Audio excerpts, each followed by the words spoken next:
الحمد لله نحمده ونستعينه ونستغفره ونؤمن به ونتوكل عليه ونعوذ بالله من شرور أنفسنا ومن سيئات أعمالنا من يهده الله فلا مضل له ومن يضلله فلا هادي له ونشهد أن لا إله إلا الله وحده لا شريك له ونشهد أن سيدنا ومولانا محمدا عبده ورسوله أرسله الله إلى الناس كافة بشيرا ونذيرا وداعيا إلى الله بإذنه وسراجا منيرا أما بعد فأعوذ بالله من الشيطان الرجيم بسم الله الرحمن الرحيم وهو الذي سخر البحر لتأكلوا منه لحما طريا وتستخرجوا منه حلية تلبسونها وترى الفلك مواخر فيه ولتبتغوا من فضله ولعلكم تشكرون وألقى في الأرض رواسي أن تميد بكم أنهارا وسبلا لعلكم تهتدون وعلامات وبالنجم هم يهتدون أفمن يخلق كمن لا يخلق أفلا تذكرون وإن تعدوا نعمة الله لا تحصوها إن الله لغفور رحيم والله يعلم ما تسرون وما تعلنون والذين يدعون من دون الله لا يخلقون شيئا وهم يخلقون أموات غير أحياء وما يشعرون أيان يبعثون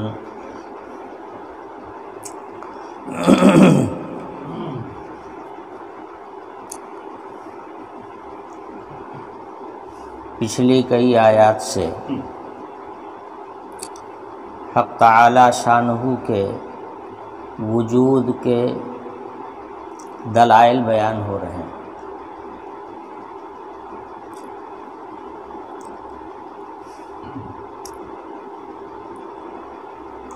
میں نے عرض کیا تھا کہ جو چیز موجود ہو مگر آنکھوں سے دکھائی نہ دے تو اس کو علامتوں سے پہچانا جاتا ہے۔ علامت کہتے ہیں نشانات کو۔ نشان جو چیز کسی چیز کے موجود ہونے کو بتائے وہی اس کا نشان کہلاتی۔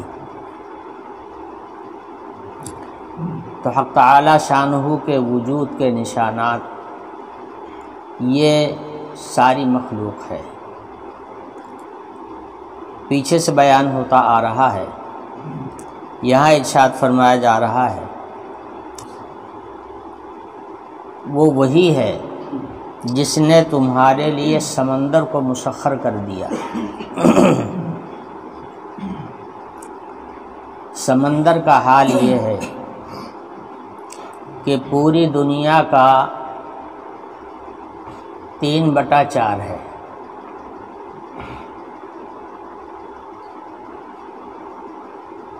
کہ 4/3 ہے یعنی تہائی حصہ پانی کا ہے، 3 حصہ پانی کا ہے اور 1 حصہ خشکی کا ہے۔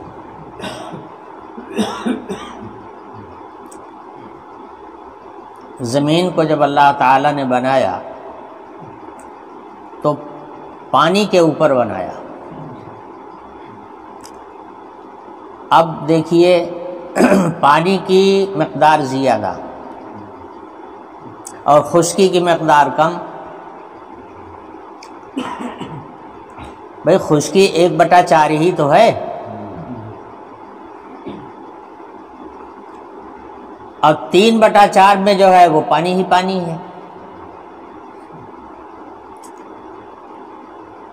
دوسری بات، سمندر کو جا کر کے جب معائنہ کیا جائے تو اس میں اتنی بڑی بڑی موجیں اٹھتی ہیں کہ معلوم ہوتا ہے کہ یہ پہاڑوں کو توڑ ڈالیں گی۔ جہاز، اتنے بڑے بڑے جہاز ہوتے ہیں، سمندر کے اندر جب طغیانی آتی ہے تو ایسے تھپیڑے مارتے ہیں کہ جہاز ادھر کا ادھر ہو جاتا ہے۔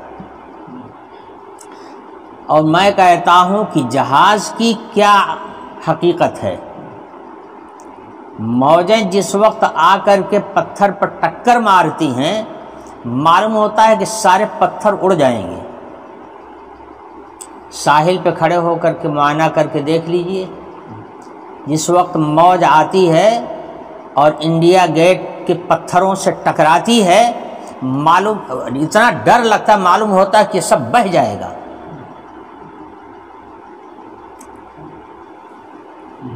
سمندر ایسا، مگر اس سمندر کے اندر اللہ تعالیٰ نے انسان کی ضروریات کا اور انسان کے فائدے کا نہ جانے کیا کیا سامان پیدا کر دیا ہے۔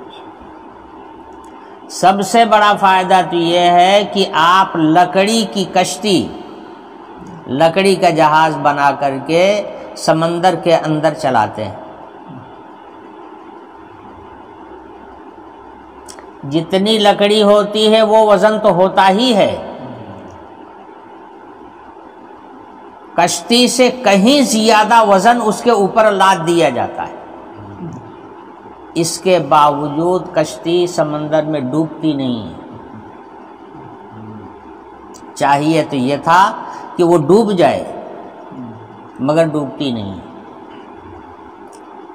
ہمارا سامان یہاں سے وہاں، وہاں سے وہاں سمندری راستے سے منتقل ہوتا ہے۔ تو سمندر میں سفر کرنے کی قدرت، جبکہ سمندر اتنا ہلاکت خیز ہے کہ اگر کوئی اس کی طغیانی کی زد میں آ جائے تو اس کے بچنے کی کوئی امید نہیں۔ کتنے جہاز ڈوب چکے ہیں سمندر کی طغیانی میں۔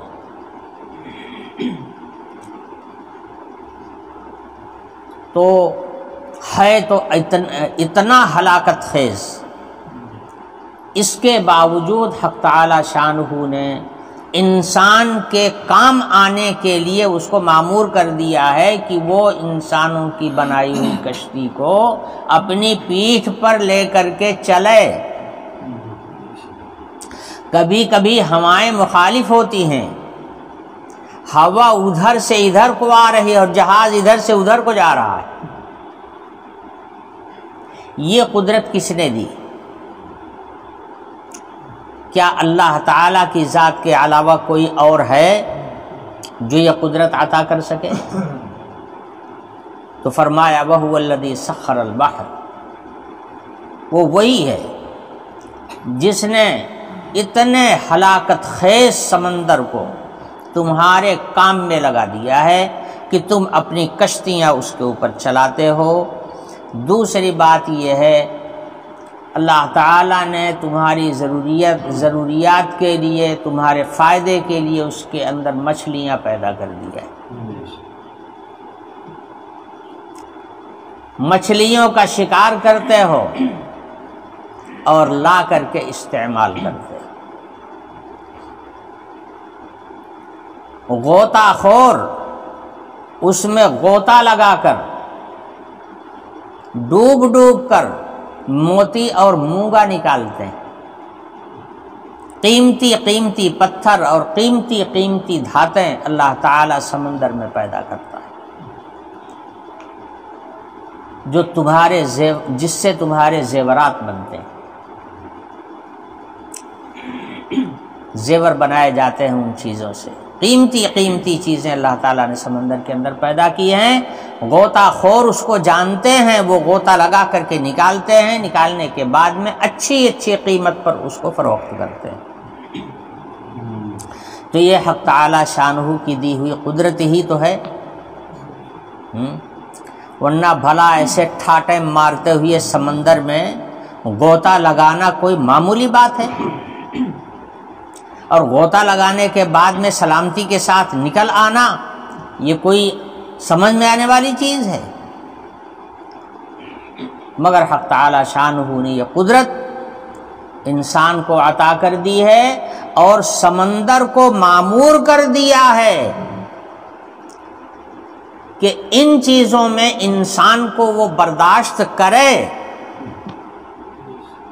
اگر یہ اپنی کشتی لے جائے تو اس کو لے جانے دے، اگر یہ اس میں شکار کرے تو شکار کرنے دے، اور اگر اس میں غوطہ لگاوے تو اس کو غوطہ لگانے دے، انکار نہ کرے۔ معمور فرما دیا اللہ تعالیٰ نے سمندر کو۔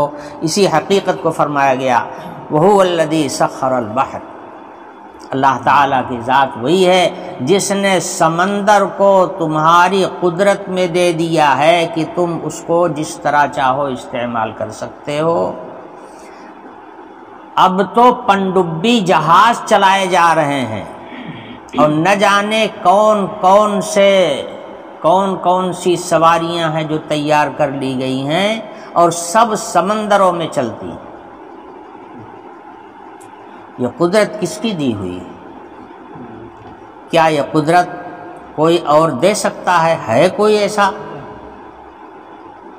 جو سمندر کو پابند کر دے ان چیزوں کا؟ تو وہ ذات حق تعالی شانہ کی ہے۔ فرمایا لِتَأْكُلُوا مِنْهُ لَحْمًا طَرِيًّا، ایک بڑا فائدہ سمندر کا یہ ہے کہ بڑی بڑی مچھلیاں اللہ تعالیٰ سمندر میں پیدا کرتا ہے۔ سمندر وہ مچھلیوں کی پیدائش کا جو مرکز ہے وہ سمندر ہے، اور یہ اس حقیقت پر بھی آپ غور کیجئے کہ سمندر کا پانی غلیظ یعنی موٹا، کڑوا اور نمکین ہوتا ہے۔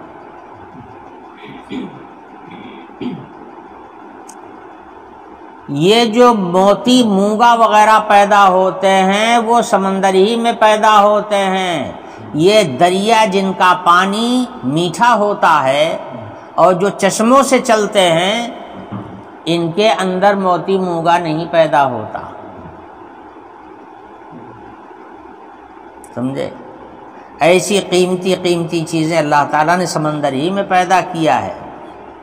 اچھا، مچھلیوں کی پیدائش کا اصل مرکز جو ہے سمندر کا پانی کڑوا، نمکین، غلیظ۔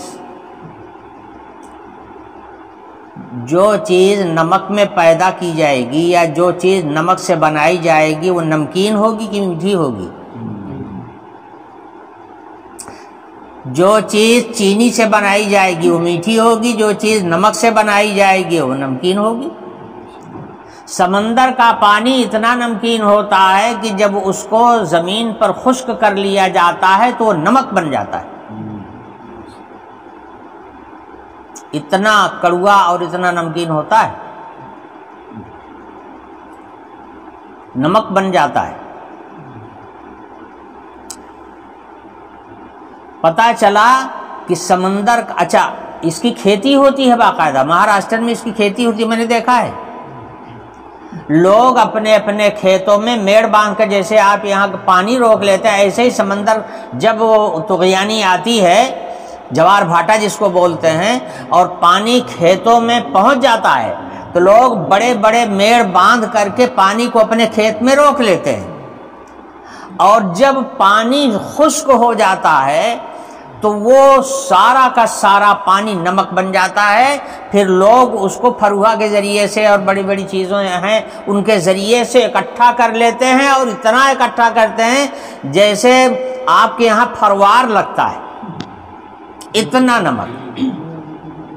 اور اس کے بعد پھر اسی کو طرح طرح سے مشینوں میں بنا کر کے اور سپلائی ہوتی ہے پوری دنیا میں۔ کہنے کا مطلب یہ ہے کہ مچھلی کو اللہ تعالیٰ نے سمندر میں پیدا کیا۔ سمندر کا پانی کڑوا اور نمکین، اس کا پانی نمک جیسا، مگر اس کے اندر پیدا ہونے والی مچھلی کتنی میٹھی، اس کے اندر نمکین کا کوئی اثر ہی نہیں ہوتا۔ عقل کا تقاضا یہ تھا کہ جو چیز نمک سے بنائی جاتی ہے اس کو نمکین ہونا چاہیے، جو چیز مٹھائی سے میٹھی چیز سے بنائی جاتی ہے وہ میٹھی ہوتی ہے، جو چیز نمک سے بنائی جاتی ہے نمکین ہوتی ہے، تو مچھلی کو نمکین ہونا چاہیے تھا، مگر اللہ تعالیٰ نے شیریں بنایا۔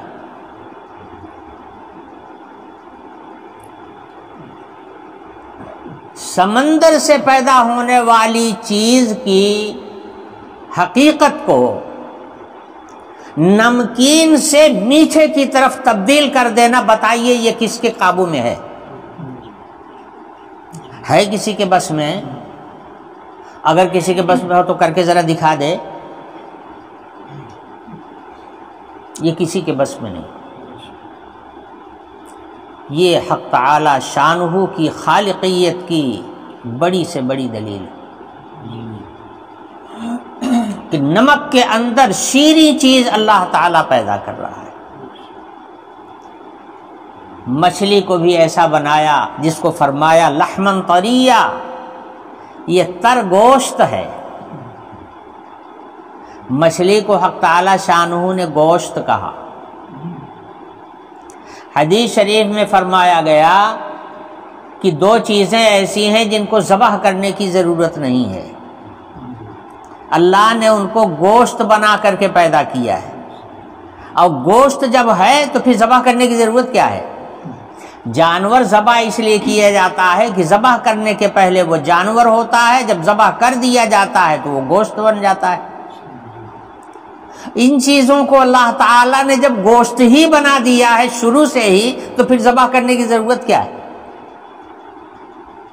حدیث شریف میں فرمایا گیا احلت لنا المیتتان السمک والجراد، دو چیزیں ہمارے لیے حلال کر دی گئی ہیں بغیر ذبح کیے ہوئے، ایک مچھلی اور ایک ٹڈی۔ ان کو ذبح کرنے کی ضرورت نہیں ہے، بغیر ذبح کیے ہوئے بھی کھایا جا سکتا ہے۔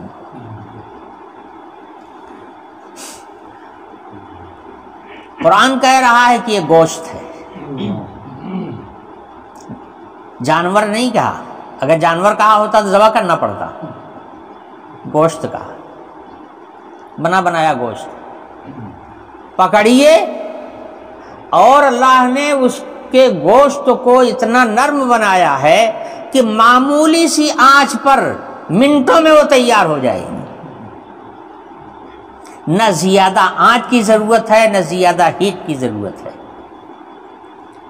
نہ زیادہ وقت کی ضرورت ہے۔ تھوڑی سی حرارت آپ پہنچا دیجئے، مچھلی ترنت پک کر کے تیار ہو جائے گی، آپ فوراً کھا لیجیے۔ یہ مچھلی کا گوشت اللہ تعالیٰ فرما رہے ہیں کہ یہ تر ہوتا ہے، رطوبت ہوتی ہے اس کے اندر، اسی لیے مچھلی کا کھانا لاغر لوگوں کے لیے بہت مفید ہوتا ہے۔ دبلے پتلے لوگوں کے لیے جن کے بدن میں چربی کی کمی ہو، ان کے لیے یہ بڑا فائدہ بخش ہوتا ہے، گویا جسم کی خشکی کو دور کرتا ہے۔ اللہ تعالیٰ فرما رہے ہیں لحمن طریہ، اس سمندر کے اندر حق تعالیٰ شانہ نے تازہ گوشت، تر گوشت تیار کر دیا ہے تاکہ تم اس کو کھاؤ۔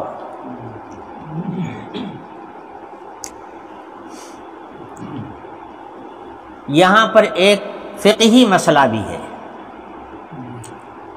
اگر کسی آدمی نے قسم کھا لیا کہ میں گوشت نہیں کھاؤں گا، اور اس نے مچھلی کھا لیا، تو کیا اس کی قسم ٹوٹ جائے گی کہ باقی رہے گی؟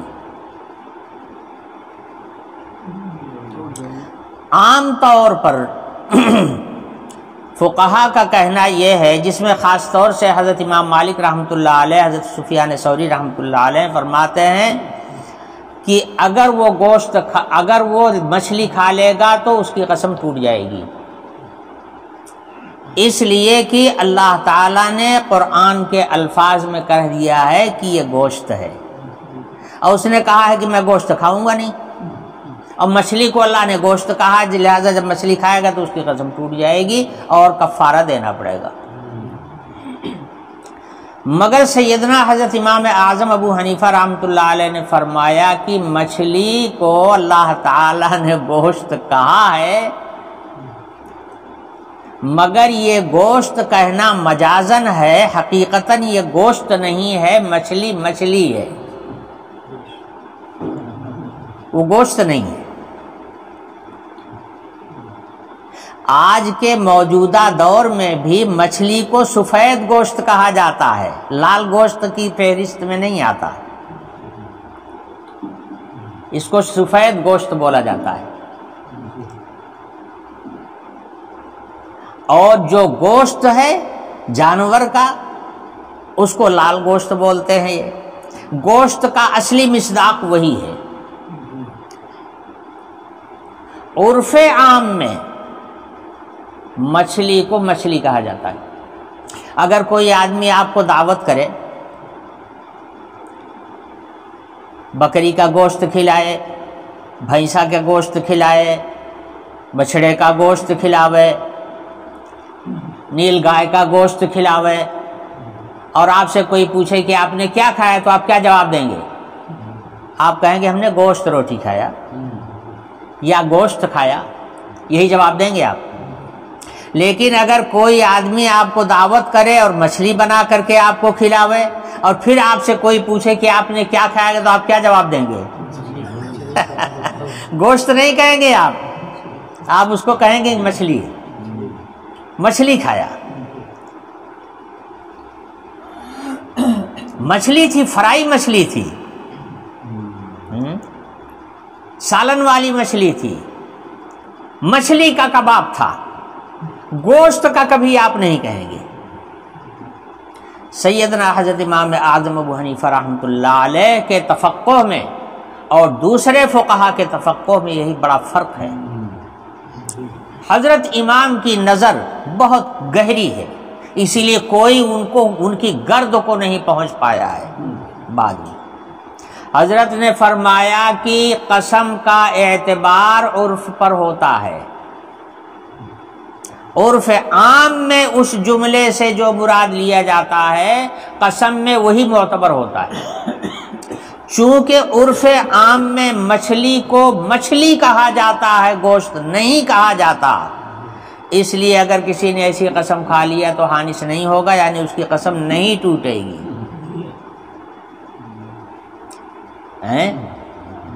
بڑے عالم میں اور چھوٹے عالم میں یہی فرق ہوتا ہے جی۔ آپ سے عام طور پر لوگ کہتے ہیں بھائی وہ بھی مولوی، وہ بھی مولوی، وہ بھی عالم، وہ بھی عالم۔ میاں عالم میں بھی بڑا فرق ہوتا ہے۔ حضرت سفیان ثوری رحمۃ اللہ علیہ کہتے ہیں کہ یہ گوشت اللہ تعالیٰ نے کہہ دیا گوشت تو ہم کہیں گے گوشت۔ حضرت امام مالک رحمۃ اللہ علیہ نے فرمایا عرف عام میں مچھلی کو گوشت نہیں کہا جاتا، مچھلی کہا جاتا ہے، اس لیے قسم کے بارے میں عرف کا اعتبار ہوگا، اور قرآن نے جو اس کو گوشت کہا ہے وہ مجازن کہا ہے۔ یہ بات جب حضرت سفیان ثوری کو معلوم ہوئی، زمانہ ایک ہی ہے دونوں بزرگ، دونوں عالموں کا، حضرت سفیان ثوری کو جب یہ بات معلوم ہوئی کہ امام ابو حنیفہ کہتے ہیں کہ اس سے قسم نہیں ٹوٹے گی، تو انہوں نے آدمی بھیجا امام صاحب کے پاس کہ میں نے سنا ہے کہ آپ نے یہ فتویٰ دیا ہے کہ اس سے قسم نہیں ٹوٹے گی مچھلی کھا لینے سے، تو آپ نے تو نص قرآنی کے مقابلے میں اپنی رائے کو ترجیح دیا ہے، یہ تو آپ کا قرآن سے مقابلہ ہو گیا۔ سفیان ثوری رحمۃ اللہ علیہ کا آدمی حضرت کے پاس پہنچا اور اس نے یہ بات رکھی کہ حضرت سفیان ثوری یہ کہہ رہے ہیں، اس کا جواب آپ کے پاس کیا ہے؟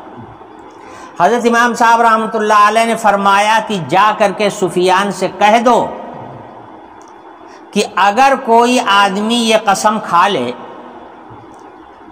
کہ میں بستر پر نماز نہیں پڑھوں گا اور کھلی ہوئی زمین پر وہ نماز پڑھ لے تو اس کی قسم ٹوٹے گی کہ نہیں ٹوٹے گی؟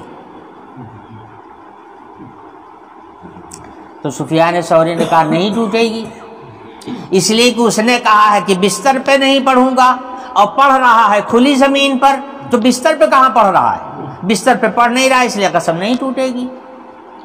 حضرت امام اعظم ابو حنیفہ رحمۃ اللہ علیہ نے فرمایا، اللہ تعالیٰ نے فرمایا ہے وَجَعَلَ لَكُمُ الْأَرْضَ بِسَاطًا، اللہ تعالیٰ نے تمہارے لیے زمین کو بستر بنا دیا ہے۔ اب بولو، اگر اس آیت میں قرآن مچھلی کو گوشت کہہ رہا ہے تو وہاں پر زمین کو بستر کہہ رہا ہے، تو پھر آپ نے کیسے کہہ دیا کہ اس کی قسم نہیں ٹوٹے گی، اس کی قسم جو ہے نہیں ٹوٹے گی؟ جب اللہ تعالیٰ نے بستر کہا ہے تو قسم ٹوٹ جانی چاہیے، یہ بھی تو قرآن ہی میں ہے۔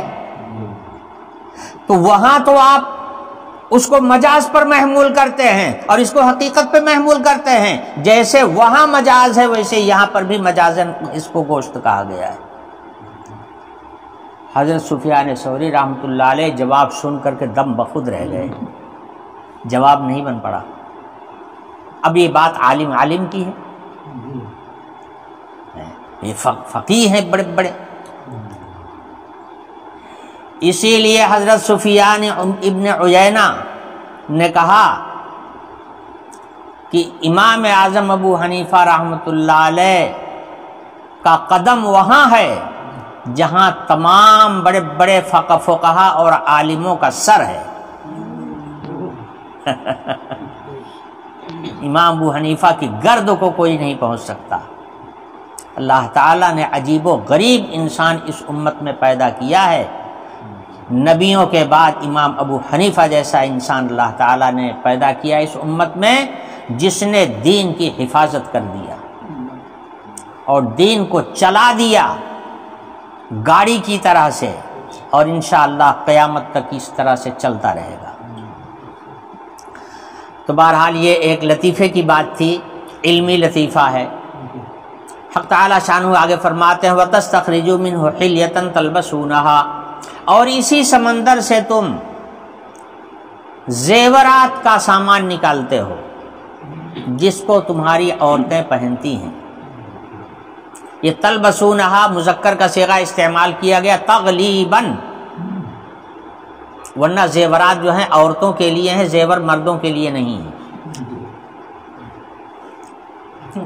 مردوں کا زیور داڑھی ہے، مردوں کا زیور کلائی کی مضبوطی ہے، مردوں کا زیور تیر اور کمان ہے، بندوق ہے، یہ مردوں کے زیور ہے۔ مہندی لگا لی ہے، شادی کے دن مہندی لگا لیں،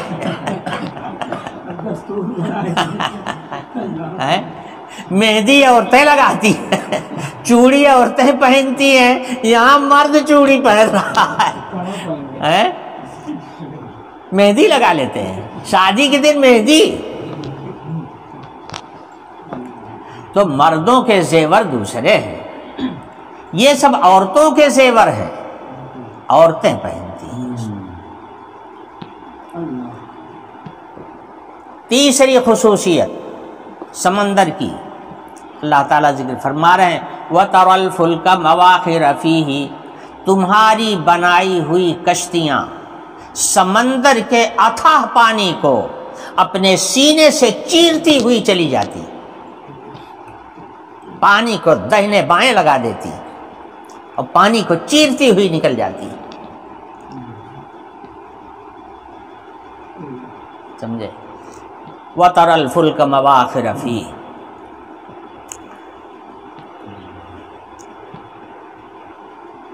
مواخر جو ہے یہ جمع ہے مخر کی، مخر کے معنی آتے ہیں پانی یا ہوا کو چیر دینا، پھاڑ کر کے نکل جانا۔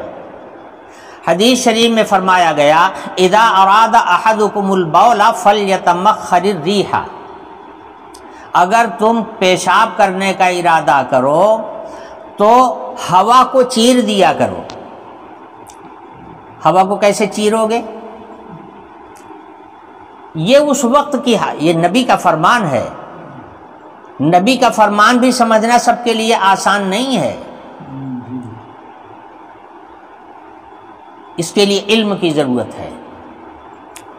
ہوا کو چیرنے کا مطلب یہ ہے کہ اگر ہوا چل رہی ہے ایک طرف سے اور آپ کو پیشاب کرنے کی حاجت ہے تو آپ ادھر رخ کر کے مت بیٹھیے جس طرف سے ہوا آ رہی ہے، بلکہ اس کی طرف اپنی پیٹھ کر لیجئے اور مخالف سمت میں آپ پیشاب کیجئے، تو پیٹھ کی وجہ سے ہوا چر کر کے دہنے اور بائیں سے نکل جائے گی اور چھینٹیں آپ کے اوپر نہیں پڑیں گی، چھینٹوں سے بچ جاؤ گے۔ یہ بات ہے اس حدیث میں بیان کی، ہوا کو چیر دینے کا یہ مطلب ہے۔ اور اگر ہوا کے رخ پر بیٹھو گے تو ساری چھینٹیں تمہارے اوپر آئیں گی۔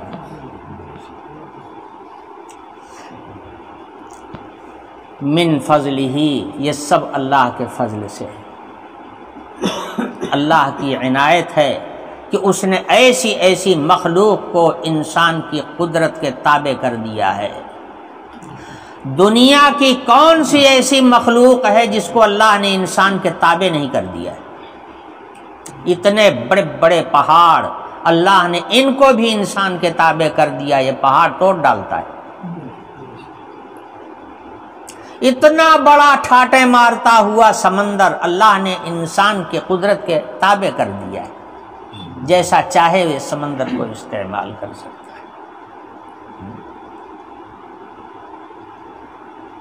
ہواؤں پر قدرت دے دیا ہے کہ ہوا کو یہ اپنے فائدے کے لیے استعمال کر سکتا ہے، پانی کو یہ اپنے ضرورت میں استعمال کر سکتا ہے۔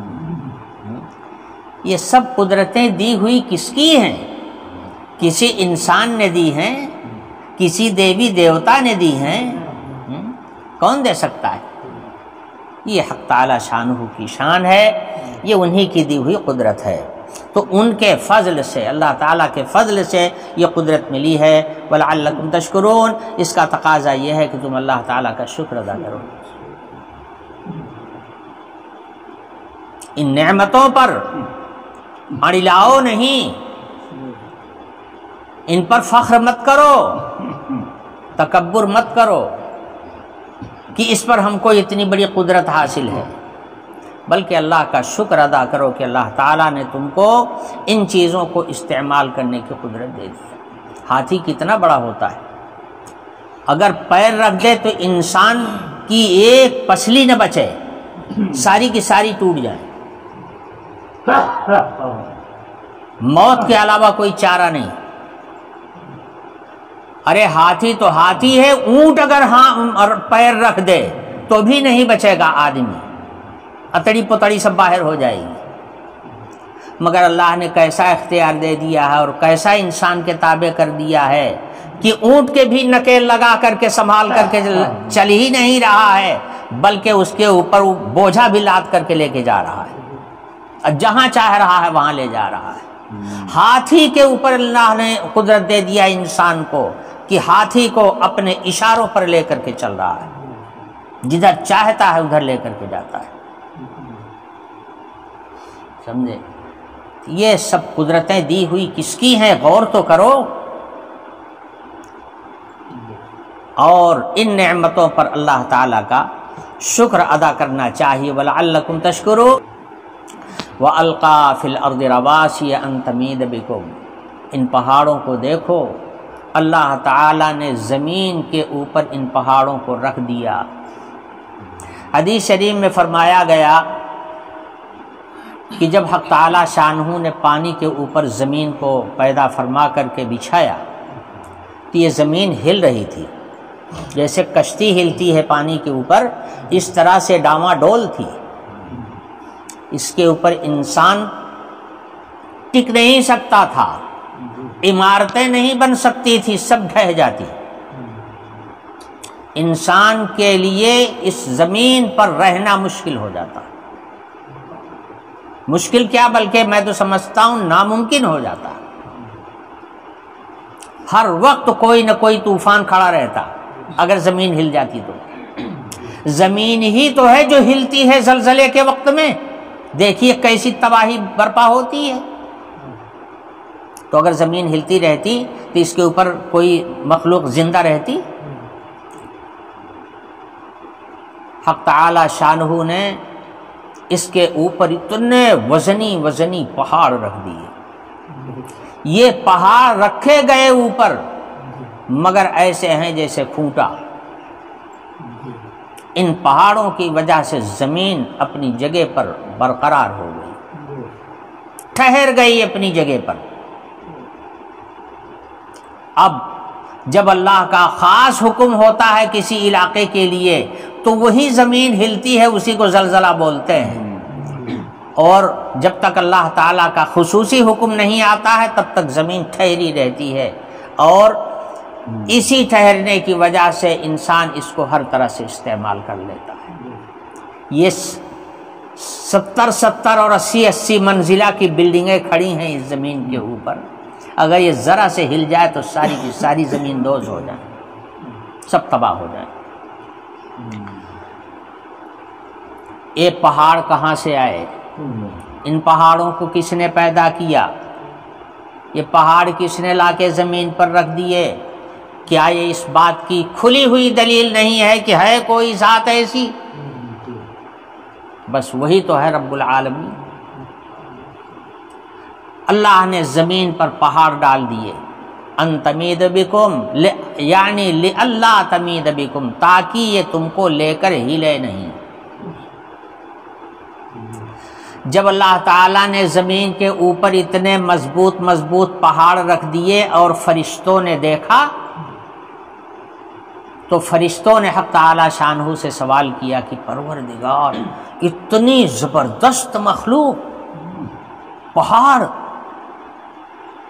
آپ نے زمین پر رکھ دیا، معلوم ہوتا ہے کہ دنیا میں سب سے زیادہ وزنی اور سب سے زیادہ سخت اور مضبوط چیز پہاڑ ہے، کیا آپ کی مخلوق میں پہاڑوں سے بھی زیادہ سخت کوئی چیز ہے؟ حق تعالی شانہ نے جواب میں ارشاد فرمایا کہ ہاں ہے، وہ ہے لوہا۔ پہاڑ جو ہے پتھروں سے بنا ہوا ہوتا ہے، لوہا پتھر کو توڑ دیتا ہے، اس لیے پتھروں سے زیادہ سخت ہوا لوہا۔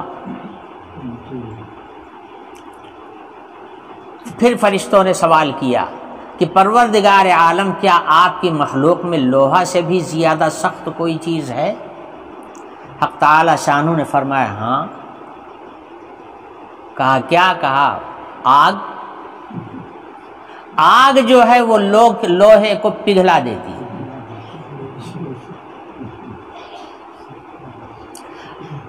آگ کی ایک خاص حرارت ہے۔ ایک بات بتاؤں آپ کو، لوہے کو جب پگھلانا ہوتا ہے تو مٹی کا برتن استعمال ہوتا ہے۔ مٹی کو اللہ نے ایسی بنایا ہے کہ یہ جلتی نہیں ہے، یعنی جل کر کے اس کا وجود ختم نہیں ہوتا، چاہے جتنا اس کو جلایا جائے، یہ جل کے ختم ہونے والی، راکھ ہونے والی چیز نہیں ہے، رہے گی مٹی ہی، جلنے کے بعد بھی مٹی ہی رہے گی۔ تو مٹی کے برتن میں لوہا رکھ کر کے اور پھر اس کو گرم کیا جاتا ہے کوئلے کی آنچ پر، اور یہ لوہا اس طرح سے پگھل کر کے پانی ہو جاتا ہے جیسے پانی، میں نے خود دیکھا ہے اپنی آنکھ سے، پانی کی طرح سے ہو جاتا ہے۔ یہ جو پرزے بنتے ہیں مشینوں کے، لوہے کو پہلے پگھلایا جاتا ہے، اس کے بعد سانچوں میں ڈھالا جاتا ہے، تو جس سانچے میں لوہا پڑتا ہے ٹھنڈا ہونے کے بعد میں اسی سانچے جیسا وہ ہو جاتا ہے، بس وہی پرزے ہیں، کل پرزے ہیں، وہی انہی سے مشینیں تیار ہوتی ہیں۔ تو جہاں یہ لوہا پگھلایا جاتا ہے وہاں میں نے جا کر کے معائنہ کیا تھا، پانی کی طرح سے پگھل جاتا ہے۔ تو حق تعالی شانہ نے فرمایا کہ ہاں، لوہے سے زیادہ سخت ہم نے آگ کو پیدا کیا۔ پھر فرشتوں نے سوال کیا پروردگار، کیا آگ سے بھی زیادہ سخت آپ کی مخلوق میں کوئی چیز ہے؟ فرمایا ہاں، پانی۔ پانی جو ہے وہ آگ کو بجھا دیتا ہے۔ پھر فرشتوں نے سوال کیا پروردگار، کیا پانی سے بھی زیادہ کوئی سخت مخلوق آپ نے پیدا کیا ہے؟ فرمایا ہاں، ہوا۔ اب ان چیزوں میں آپ ایک چیز پر غور کیجئے، جو چیز جتنی ثقیل ہے، جتنی بھاری وزنی ہے، اتنا ہی کمزور ہے، اور جو چیز جتنا خفیف اور جتنی لطیف ہے اتنا ہی زیادہ طاقتور ہے۔ ہیں؟ پتھر سے زیادہ لطافت لوہے میں ہے، لوہے سے زیادہ لطافت پانی میں ہے، نہیں آگ میں ہے، آگ سے زیادہ لطافت پانی میں ہے، اور پانی سے بھی زیادہ لطافت ہوا میں ہے۔ پتہ چلا کہ جو چیز جتنی زیادہ لطیف اور باریک ہے اتنا ہی زیادہ وہ طاقتور بھی ہے۔ اور ایک حدیث میں فرمایا گیا، جب فرشتوں نے کہا پروردگار کیا اس ہوا سے بھی زیادہ پاورفل کوئی مخلوق آپ کی ہے یا کوئی چیز ہے؟ حق تعالی شانہ نے فرمایا ہاں، مومن جب صدقہ کرتا ہے اور داہنے ہاتھ سے دے بائیں کو بھی خبر نہ ہو، یعنی نہایت خلوص دل کے ساتھ اللہ کی رضا کے لیے صدقہ کرتا ہے، تو یہ صدقہ جو ہے اس سے بھی زیادہ پاورفل ہے۔ حدیث شریف میں فرمایا گیا الصدقۃ تطفئ غضب الرب، صدقہ جو ہے اللہ تعالیٰ کے غضب کو بھی بجھا دیتا ہے، اس کے اندر اتنی طاقت ہے۔ اب دیکھیے ہوا سے بھی زیادہ لطافت اس صدقے کے اندر ہے، اس کے اندر اس سے بھی زیادہ پاور ہے، اور حق تعالی شانہ تو سب سے زیادہ لطیف ہے، ان سے زیادہ لطافت کسی چیز کے اندر آئی نہیں ہے۔ ان اللہ لطیف خبیر، حق تعالی شانہ سب سے زیادہ لطیف ہیں اور سب سے زیادہ باخبر ہیں ہر چیز سے، تو ان سے زیادہ پاورفل کون ہوگا؟ اس لیے سب سے زیادہ پاور ان کے پاس۔ تو وَأَلْقَى فِي الْأَرْضِ رَوَاسِيَ أَن تَمِيدَ بِكُمْ وَأَنْهَارًا، اور اللہ تعالیٰ نے تمہاری ضروریات پوری کرنے کے لیے، تمہارے فائدے کے لیے نہریں چلا دیا اسی زمین کے اوپر۔ یہ نہریں کس نے چلایا تھا؟ کسی بھگوان نے چلایا تھا؟ کسی دیوی دیوتا نے چلایا تھا؟ اگر دیوی دیوتا نے چلایا ہوتا تو جب دیوی دیوتا مر گئے تو یہ بھی ختم ہو گیا ہوتا ساتھ ساتھ۔ دیوی دیوتا چلے گئے اور نہریں برقرار ہیں اپنی جگہ پر، نہریں اور ندیاں، ان کا خاص خاص رخ ہے، وہ اللہ نے اپنی حکمت سے بنایا ہے۔ مقصد یہ ہے کہ شیریں پانی ہر جگہ پہنچے، اس کے لیے اللہ نے انتظام یہ کیا ہے، ندیاں چلا دیا، ان ندیوں سے نہریں نکلوا دیا، نالیاں نکلوا دیا، اور پوری زمین پر اللہ کا پانی پہنچ جاتا ہے، اللہ کا انتظام۔ تو وہ انہارا، نہریں اللہ تعالیٰ نے بنا دیا اس زمین کے اوپر، وَسُبُلًا لَعَلَّكُمْ تَهْتَدُونَ، اور تمہارے لیے اس زمین کے اوپر راستے بھی اللہ نے بنا دیے۔ ہمیشہ ہر زمانے میں راستہ رہا ہے، یہ راستہ بھی اللہ کی نعمت ہے۔ راستہ ہر جگہ نہیں بن پاتا کہ آپ ہر جگہ راستہ بنا لیں، راستے کے لیے بھی اللہ نے جگہیں متعین کی ہیں، وہی راستے کے کام آتی ہیں، وہی راستہ بنتا ہے جہاں اللہ کو منظور ہوتا ہے۔ وعلامات وبالنجم هم يهتدون، اور بہت ساری نشانیاں اور علامتیں جن کو دیکھ کر کے آدمی کسی چیز کے وجود کو پہچانتا ہے۔ میں نے بتایا تھا بھی آپ کو کہ علامت کس کو کہتے ہیں، جو کسی چیز کے وجود کا نشان بن جائے، کسی چیز کے وجود کو ظاہر کرے کہ یہ چیز ہے، وہ علامت کہلاتی ہے۔ دھواں دیکھا آپ نے، فوراً آپ کا دماغ فیصلہ کرے گا کہیں آگ لگی ہے، دھواں دیکھ کر کے آپ آگ کو جان جائیں گے، یہ علامت ہی تو ہے۔ نبض دیکھا، تیز چل رہی ہے، فیصلہ کیا بخار ہے۔ ہاتھ رکھا، بدن گرم ہے، پتہ چلا کہ بخار ہے۔ کھانسی آئی، ناک سے ریزش نکل رہی ہے، پتہ چلا کہ زکام ہوا ہے، نزلہ حار کا شکار ہے۔ یہ اسی طرح سے شراب کے اندر جو شراب کھجور سے بنائی گئی، منقع سے بنائی گئی، گیہوں سے بنائی گئی، مہوا سے بنائی گئی، اگر اس کے اندر نشہ پیدا ہو گیا تو پتہ چلا کہ یہ حرام ہو گئی۔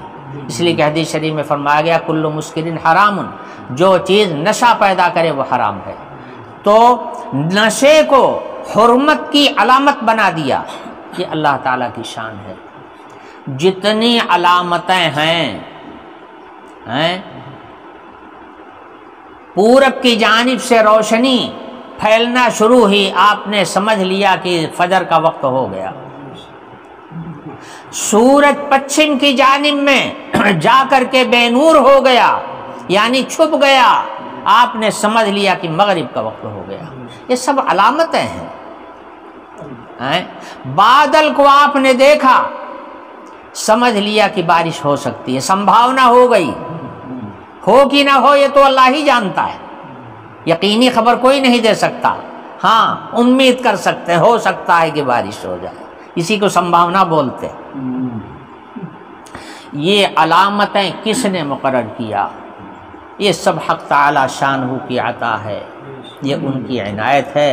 وَبِالنَّجْمِ هُمْ يَهْتَدُونَ، اور تم دیکھتے ہو کہ لوگ ستاروں سے راستہ تلاش کرتے ہیں، ستاروں کے ذریعے سے راستہ متعین کرتے ہیں کو کدھر جانا ہے، کس رخ پر جانا ہے۔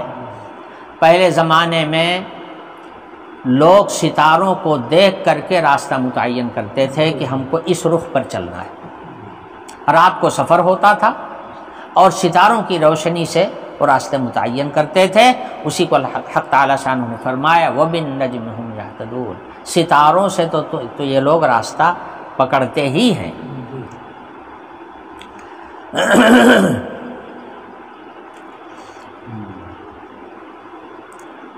ٹائم ہو گیا، بند کرتے ہیں۔ وآخر دعوانا الحمدللہ رب العالمین۔